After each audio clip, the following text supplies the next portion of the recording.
இளமையில் நாம் செய்ய நினைப்பதை முதுமையில் செய்ய இயலுமே என்று வாருங்கள் வாருங்கள் நண்பர்களே, கூடுங்கள் கேளுங்கள் நண்பர்களே.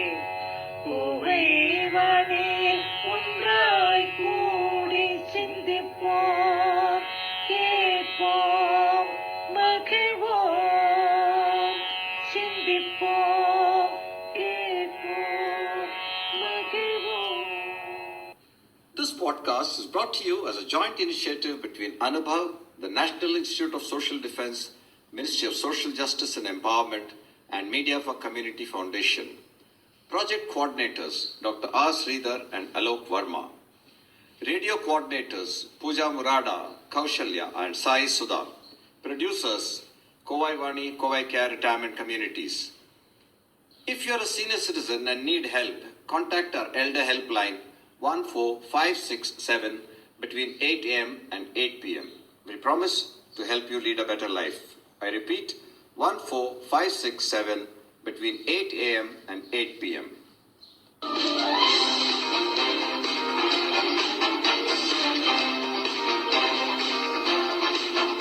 வணக்கம். Hello everybody. It is my pleasure to introduce Ms. Ranjana Nikte. She holds a postgraduate degree in industrial psychology and is a trained counselor in interpersonal relationships and anxiety and stress related issues. She teaches at senior college level and is proficient in English, Hindi, Marathi and German, which she teaches at the Goethe Institute in Mumbai. Let's listen to the views of a psychologist on the challenges senior citizens face and how to cope with them. Over to you, Ms. Nikte.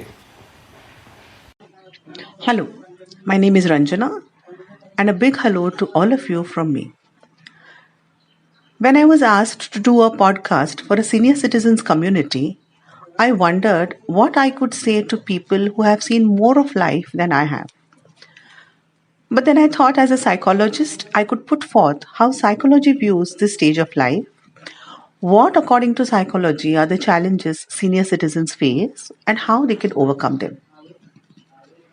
Erik Erikson, a noted psychologist, put forth the psychosocial theory of personality development.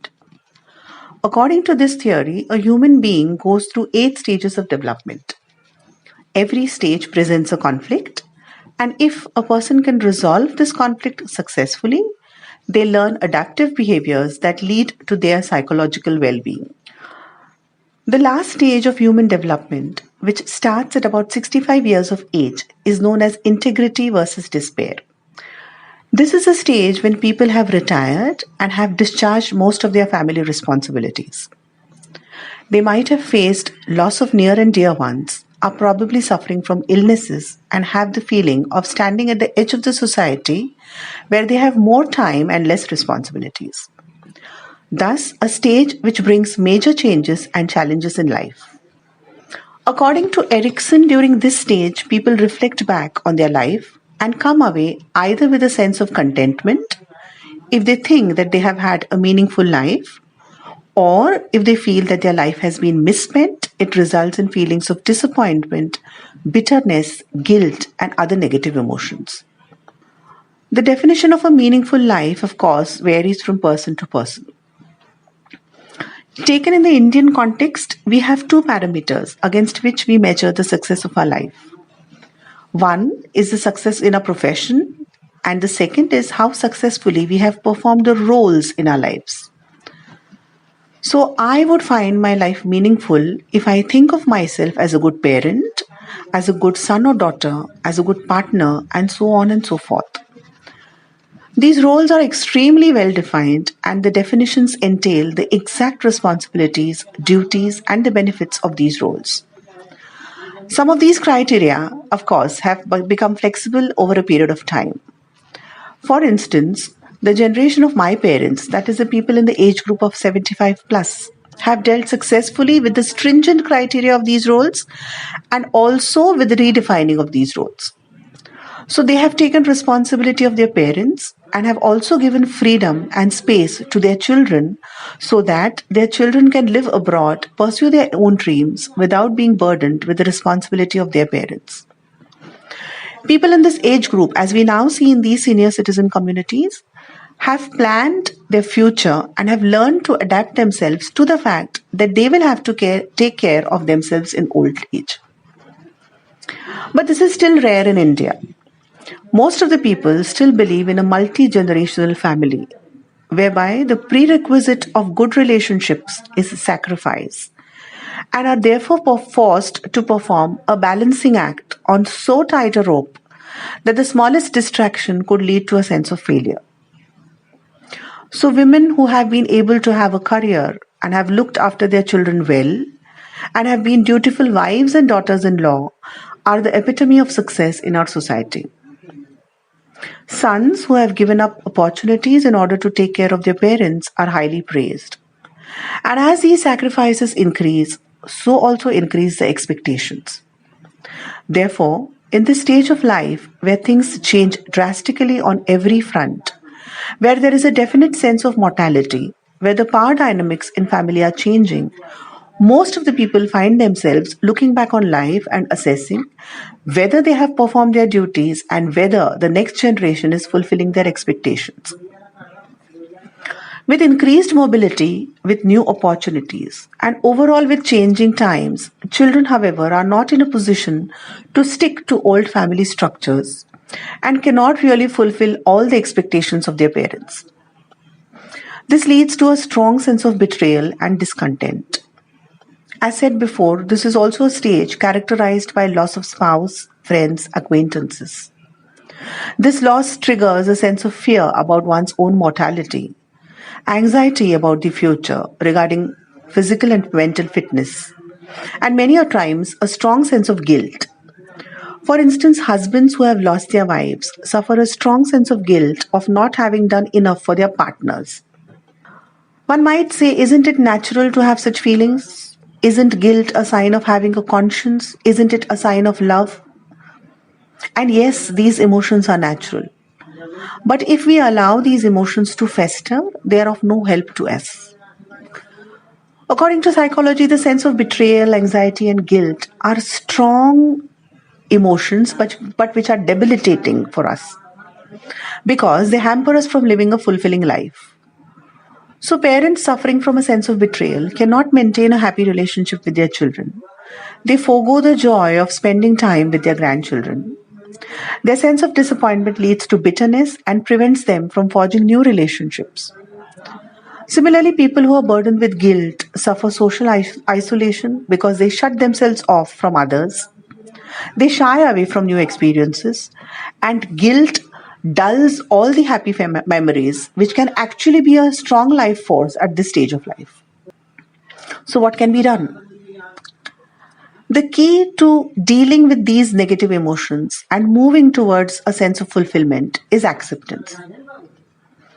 Acceptance of the fact that none of us are perfect and are therefore bound to make mistakes. Acceptance leads to forgiveness. We need to forgive ourselves first in order to forgive others. And forgiveness heals the guilt and helps us to learn from our mistakes. We need to accept the fact that life is too complex and too full to be judged on the basis of certain events.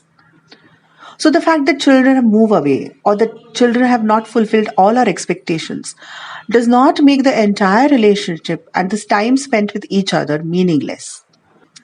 We need to accept the fact that we have to let go of certain things in order to move forward. That does not, however, mean that we gloss over our mistakes or we ignore the sad events in our past. Rather, it means we stop ruminating about them.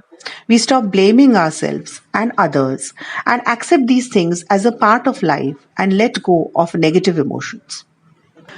The concept of letting go is not really new to us. Like Erickson's stages, we too have our ashrams, and the Vanaprasthashram actually tells us to let go of our possessions, of all the moha that we have, and move towards spiritual development. When I say spiritual development here, I do not really mean religious development or something to do with religion. It rather means moving towards finding our own selves. Letting go in this sense is therefore not a negative term at all. It rather means making space for something new. It might mean giving up our positions, our dominance, our privileges, and making way for others. So, as we let go of our professional identities, of our binding familial roles, of our expectations and our burdens from ourselves and from others, we make more space for ourselves. This might mean inculcating new hobbies, finding new friends, helping others, doing things for which we have had no time till now, being at peace with oneself. This helps us to move towards a sense of fulfillment, peace, and tranquility. So, before I end my podcast, I would like you to just take a few seconds and reflect back on your life. A life that has been so rich in experiences, a life where you have achieved so much, a life which has brought to you a sense of joy and happiness, but also a few failures, some resentments, some sadness. As you assess your life, accept things that have not been as you would have wanted them to be, and thus let go of the sense of guilt, frustration, and bitterness, if there is any, and move towards fulfillment, peace, and happiness. I thank you for your patience and attention and for listening to me. Thank you very much and goodbye. Thank you, Ranjana Nikte, for a very interesting podcast. And I'm sure all those who listen to you will now learn to let go.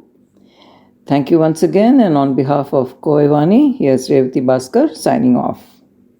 இந்த வலையொலி அனுபவ் தேசிய சமூக பாதுகாப்பு நிறுவனம், சமூக நீதி மற்றும் அதிகாரமளித்தல் அமைச்சகம் மற்றும் மீடியா ஃபார் கம்யூனிட்டி ஃபவுண்டேஷன் இவர்களின் கூட்டு முயற்சியாக உங்களிடம் கொண்டு வரப்பட்டது. திட்ட ஒருங்கிணைப்பாளர்கள் டாக்டர் ஆர் ஸ்ரீதர் மற்றும் ஆலோக் வர்மா அவர்கள். வானொலி ஒருங்கிணைப்பாளர்கள் பூஜா முராடா, கௌசல்யா மற்றும் சாய் சுதா அவர்கள். தயாரிப்பாளர்கள் கோவை வாணி, கோவைக்கேர் ரிட்டையர்மெண்ட் கம்யூனிட்டிஸ். நீங்கள் ஒரு மூத்த குடிமகனாக இருந்து உதவி தேவைப்பட்டால் எங்கள் எல்டர்லைன் ஹெல்ப் லைனை தொலைபேசி எண் 145667 இல் தொடர்பு கொள்ளவும். காலை 8 மணி முதல் இரவு 8 மணி வரை. ஒரு சிறந்த வாழ்க்கையை வாழ உங்களுக்கு உதவி செய்ய நாங்கள் உறுதி அளிக்கிறோம். மறுபடியும் கேளுங்கள். தொலைபேசி எண் 145667 காலை 8 மணி முதல் இரவு 8 மணி வரை. That's all for today, folks. Be safe. Fight COVID with 2 vaccinations. Wear a mask when you go out. Keep safe distance. Observe proper hygiene. We must win. We will win. Thank you.